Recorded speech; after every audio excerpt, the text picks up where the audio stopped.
Hello everybody and welcome back to another episode on the Hermitcraft server. What a fantastic view we have from up the top here. Whenever I come through here I always spend a little bit of time just walking around like this and looking at all the different sides. You know, you never used to be able to see the edges over there. A while back Hypno changed the render distance so it loaded a few more chunks, and I've noticed a few people commenting about that. So I thought I'd answer that question. A lot of you are probably expecting a Q&A episode. That is actually not this episode. That's probably going to be the next one. At the moment I haven't had the time to just go through all of the questions and compile them into a list. What we're going to be doing in this episode is starting work on a new farm. Can you guess what it is? I'll give you a moment. It is a sugarcane farm. Now I know what you're thinking. Probably not the most exciting of projects. However, I've got a pretty cool design in mind that was made by some of the people on the Respawn network server. I was about to say XPD, it was back when it was called XPD, and I saw the design and I knew one day I'd be building that, and that time has come because we don't have any more sugarcane that's being farmed for these guys. Now this farm is going to be automatic, which will save me some time running around and chopping down the sugarcane, because of course last episode we took down that farm and removed it completely. So down here I do believe that green was going to be for farming. So we have blue, this one over here. This is where we have our other sorts of farms. Actually, I don't even know how I was going to categorize things. I think this one is supposed to be animal farms and things like that. So we've got the sheep farm. Over here I have plans to build a chicken farm, and that's why all the animals are down here as well. So over on the green side I guess we're going to be farming crops and things like that. So that's where the sugarcane will go into place. So somewhere around here is where it will be. Now at the moment I'm not really in that building mood for doing, you know, all of the fancy look for the place. What I want to do is something different to this one over here. You know, we've gone with a roof design and a floor design. I want to do something different to that over in this place, but I don't feel like I'm in the right mood to do that. So when we build this sugarcane farm, I just need to pick a good location where I know I'm going to give myself a lot of flexibility to build something around it. And this guy over here, what on earth is he doing? He's just staring at the ceiling. Actually, there's a whole bunch of villagers up there, and I was meaning to mention that probably like about 20 or 30 episodes ago. So right now, what we're going to do is throw an ender pearl and go and have a look up the top here. Where is a good place to throw that ender pearl? That looks like a good spot. Let's just chuck it up there. Hold down shift. And yes, we've landed over here. Right, so somewhere along here, and it's a little bit dark, I know, and I don't have any torches on me. And I've become completely disoriented now. Here it is. This is the side. Yes, there is this little path right here. And when we go through it, we will find those villagers that guy was staring at. And it's just from the old villager breeding machine that I had underground. I thought I'd show you that these guys are still over here. And they're all contained. I had a feeling I'd let them loose and just let them wander around here, but apparently not. Anyway, that's still there. And I'm getting totally distracted right now. I'm going to be building a sugarcane farm, and that means I've got to do a little bit of preparation, figure out what we're going to build, where it's going to go, so I'll be doing all of that, and I'll be back with you soon. So unfortunately we're not going to be building that sugarcane farm. I went onto the server, I found it, and I found out that it was built by Jerry Brano, who built the UHC box. It is a really cool farm design, but unfortunately it doesn't work in 1.7. So I had to look for another sugarcane farm design, because we're still going to be building one, we just had to go with a different design. And the one that I chose to build was actually one of my own ones, which I'd done a tutorial on probably about half a year ago, and that was a sugarcane farm that stacks up vertically, and it uses less pistons than there is sugarcane. So for every 11 pieces of sugarcane that you have, it uses 8 pistons, and I guess I'll get to show you that in a little more detail as I start building it. But let's look upwards. That's right, I have dug a anonymous hole here, although it's kind of not a hole because it's above us. I'm not sure how that works. Usually when you think of holes, you think of something below your feet, I guess. So let's put down, well, the torch isn't going to make much of a difference, but you might be able to see the top there. I know the YouTube video compression is going to make it very dark, but from down below it just completely goes to black, whereas when you're up here you can kind of see where the roof is. It is just below the surface of the wastelands. Now I might have bitten off more than I can chew here, because I do not have as much time lately as I usually do to do these videos, just because I've been busy with other things like the Respawn network, and this is actually a lot bigger than I thought it was going to be. I thought as I usually do, just, oh yeah, let's go all the way up to the surface. And now that I've done it and dug out this hole, I realise that is actually quite a big task. This took me some time. Now we've got to build a sugarcane farm up to the ceiling, and we're actually going to build two of them. We're going to have one on this side, one on that side over there, and then there's going to be a nice collection pool of water in the middle here, and it's all going to take the sugarcane to the centre. And it's going to be an awesome project. We might not be able to finish it in one episode, but I'm confident that maybe we'll get at least half of it done. So what I want to do right now is actually do a little bit of maintenance around here.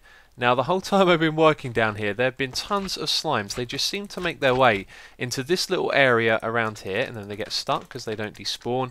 And whenever I'm walking, you know, through this area, I just hear slimes time and time again, and it's really annoying me. So I think I want to do a little bit of maintenance next. I actually want to go around and just half slab all of this bit right here, so less slimes will spawn in it, and they will still probably walk off the top edges, but that's just something I wanted to do before we move on to the next thing. So I'll do that, and I'll get prepared to start building this sugarcane farm as well. And as always, I'll be back with you in a moment.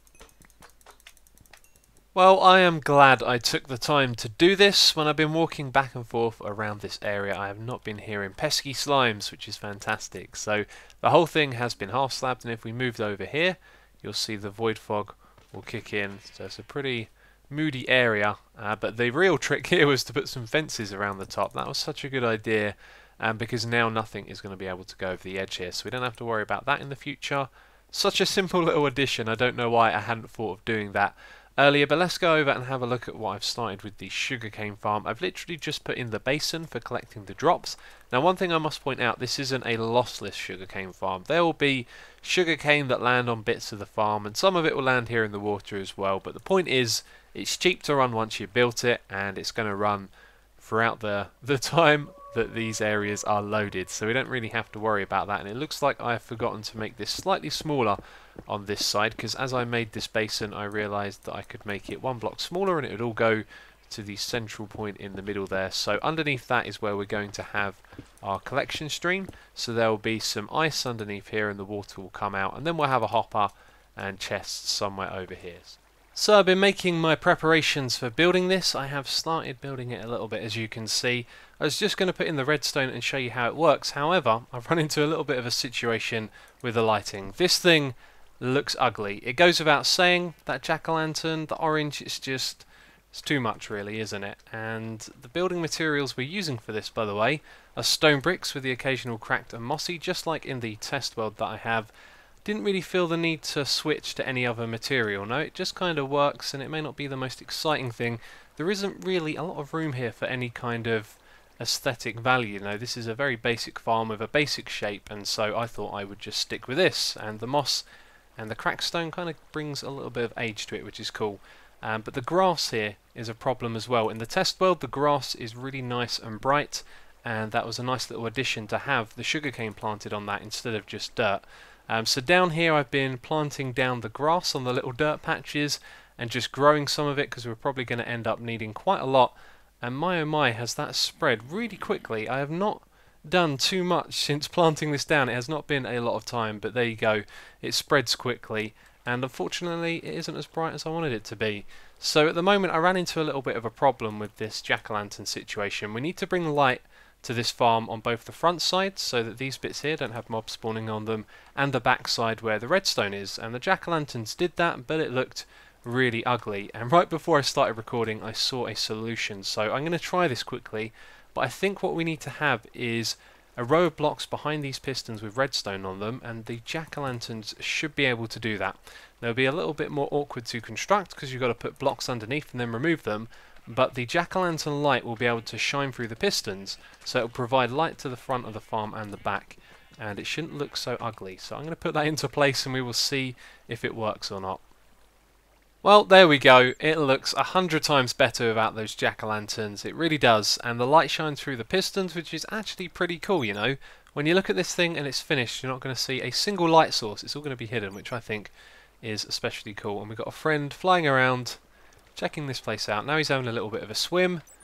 Probably not the best of ideas for a bat, but anyway, I have also wired up the redstone, so let's go up top and have a look at that.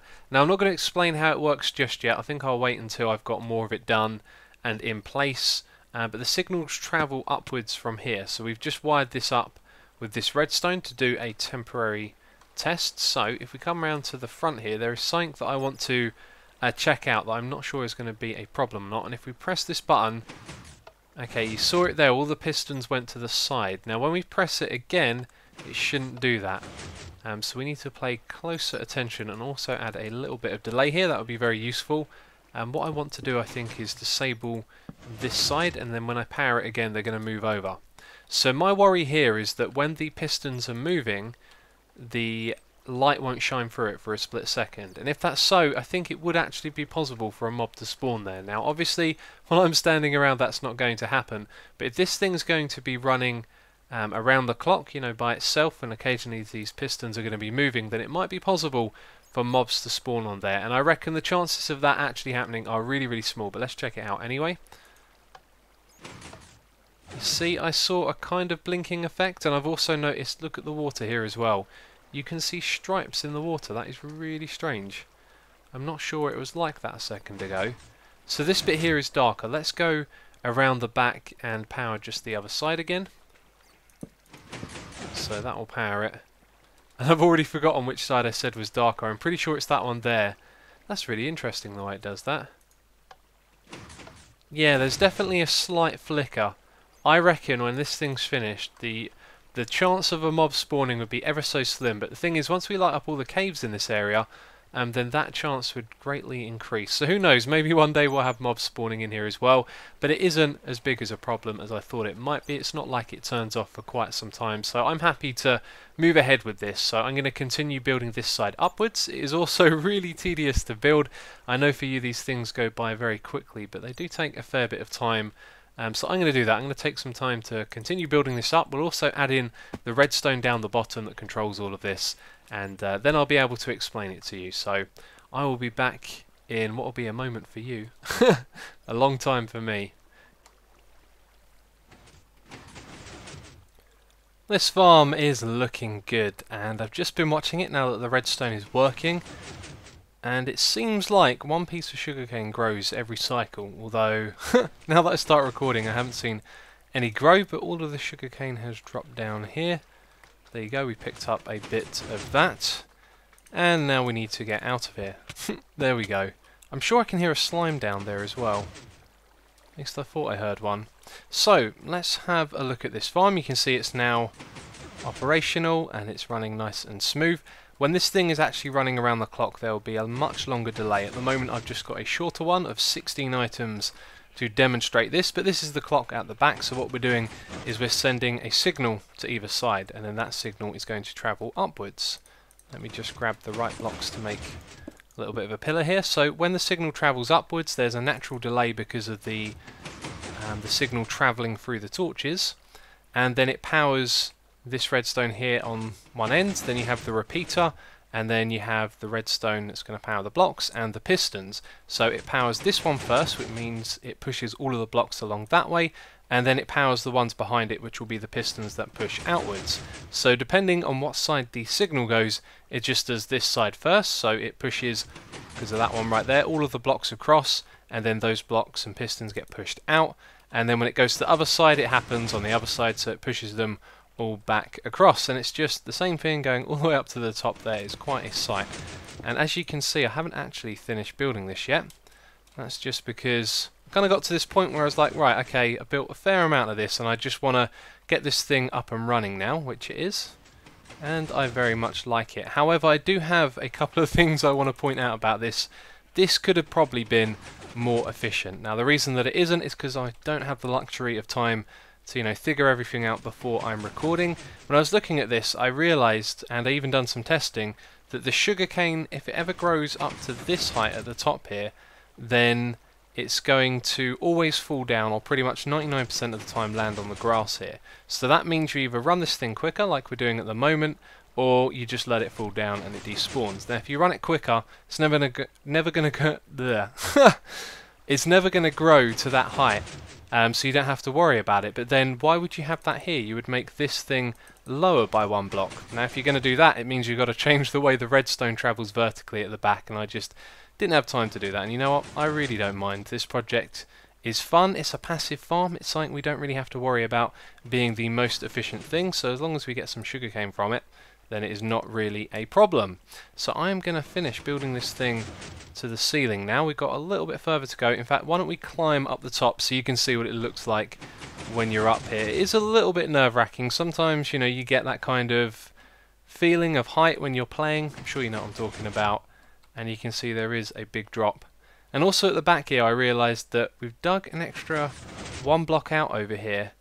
And I don't know how I managed to get that wrong, but we didn't need to dig this all away, but it doesn't matter now. The rest of it fits right up to the side of the wall, and I'm happy with how it's all coming together. So not too much more to go. I'd say about 3 or 4 more layers and then this thing has reached the ceiling. And that is it, I do believe. This is the very last layer. It comes all the way up to the top exactly. This is just where we needed the ceiling to be. It did make building this last bit a little bit awkward, but once I remove this cobblestone, that is actually it. We have built one side of this thing. It's taken quite some time and a lot of resources, and I'm not sure if I'm going to be able to make this full, but let's find out. Block, even though apparently that doesn't do anything. Yeah, I have a hard time remembering what some of the things I've learnt about this game do, like blocking full damage. I think that's something we did in myth busting and found out that it actually doesn't block the full damage. I really need to go back and watch that again. And the next thing for us to do is actually build a collection stream down here. I'm pretty sure I'm not going to be building the other side of this farm just because it has taken me a hell of a long time to do this. Hope you can appreciate that. Let's climb up the ladder a little bit so we can just see how this looks where it reaches the ceiling. It's kind of hard to look actually because we're right next to it. I'd like to see it from back away a little bit, which we could probably do. In fact, let's do that. So if we place that there and just move back. Yeah, it looks pretty good, doesn't it? Awesome. So the next thing for me to do is the water stream, as I said. And I might do some other stuff around here as well. I was thinking about how we could have some glass at the front here, and maybe you walk up to it and there's like a viewing platform, and then maybe you can go a little bit higher and there's another one. But at the moment I'm not sure what exactly it is I'm going to do with that. Yes, anyway, let's get this water stream in place. So collection stream is in place, and I was thinking, you know what, this isn't how it's going to be permanently. We want to have a proper interface for this farm, you know, a place to come and stand and look into it. And it just got me thinking about a couple of things that we could do. So we've got this in here right now. The first thing we will do is a test. I will do a proper one where we time how much we get, let's say over 10 minutes, and then we'll know what the rate of the farm is, considering that we're going to be doubling this as well. But then it got me thinking about the time around the back here. At the moment we have 64 items in here. I upped it to that amount, and perfect time in there with opening the hopper. And that means it's 4 times slower than we saw before. And it just got me thinking that maybe we could have like a selection panel down here where we choose the amount of items, well, not the amount of items in the hopper, but perhaps we have like an array of 4 different hoppers with different item amounts, and we pick which one is going to control the pistons, so then we can change the speed of the farm. So let's say we've been running it for a while, you know, we come down here, we pick up all the sugarcane, and it turns out that we need a lot more in a short amount of time, and then I guess we would turn the speed for that up. And then in the reverse situation, you know, you've got loads of it lying around, this thing doesn't really need to run, you put it on the slowest setting. And I've also just thought as well that we would build a little storage area as well, you know, a proper storage system, because you don't want one chest filling up and then it just, you know, not going anywhere. You want a whole array of chests so you can pick up tons and tons of this stuff over time. So there's actually quite a bit more to do with this project that I hadn't thought about.